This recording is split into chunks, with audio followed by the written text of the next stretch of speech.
তো আমি যে বলতেছিলাম কবর পূজা আর কবরবাসী আর মাজার পূজা, এই আয়াতের ভিতরে আল্লাহ পাক বলেন মিনহা খলাকনাকুম,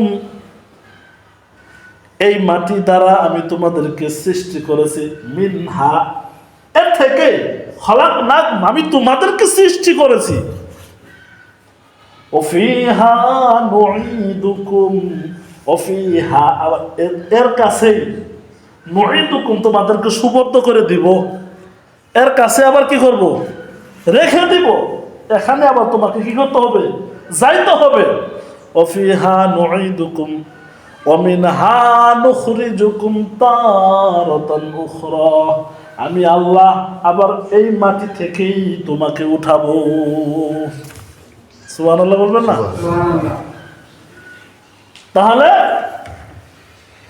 এখন এই জায়গায় আপনি একটু মিলান যে নাকি 300 আউলিয়া আসছে, 300 আউলিয়া সারা বাংলাদেশের ভিতরে আছে, মাজার তৈরি করেছে।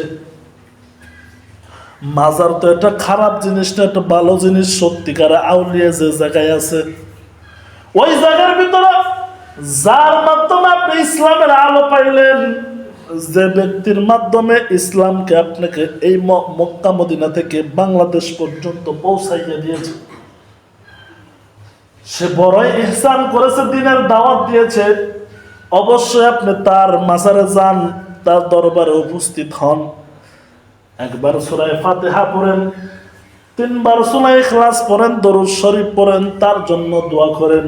আল্লাহ, এই ব্যক্তির কারণেই, এই আউলিয়ার কারণে আজকে ইসলাম আমাদের কাছ পর্যন্ত পৌঁছেছে, ইসলাম সুন্দর করে বুঝতে পারছি। আল্লাহ, এই আউলিয়াকে যদি কোনো আযাবে গ্রেফতার হয়ে যায় আপনি মাফ করে দেন। শুধু তাই নয়, আমার এই দোয়া দরুদের হাদিয়া তার কবরে পৌঁছাইয়া দেন। যদি সে কোনো আযাবে গ্রেফতার হয়ে থাকে, এই কোরআন ও হাদিসের বরকতে তাকে মাফ করে জান্নাত নসিব করেন। আপনি এই দোয়া করেন, এটা নাজায়েজের কিছু, কিন্তু আপনি কি করলেন? আপনি যায় সূরা ফাতিহাও পড়েন না, সূরা ইখলাসও পড়েন না, মোমবাতি একটা লাগাই দেন, লাগাই দিয়ে কি করেন? মাথাটাকে সুন্দর করে সেজদা মাইরে দেন। সেজদা মাইরে 2 চোখের পানি ফেলায় এমন ভাবে চাওয়া শুরু করেন, ও বাবা অমুক ও অমুক, আমাকে এটা দাও, আমাকে এটা দাও, আমি এই সমস্যার ভিতরে আছি, এই সমস্যার ভিতরে আছি। কথা ঠিক কিনা? আপনি যখন এই জিনিস চাইলেন, আপনি 100% শিরক করলেন। আর শিরকের গুনাহ কখনো তওবা ছাড়া মাফ হবে না।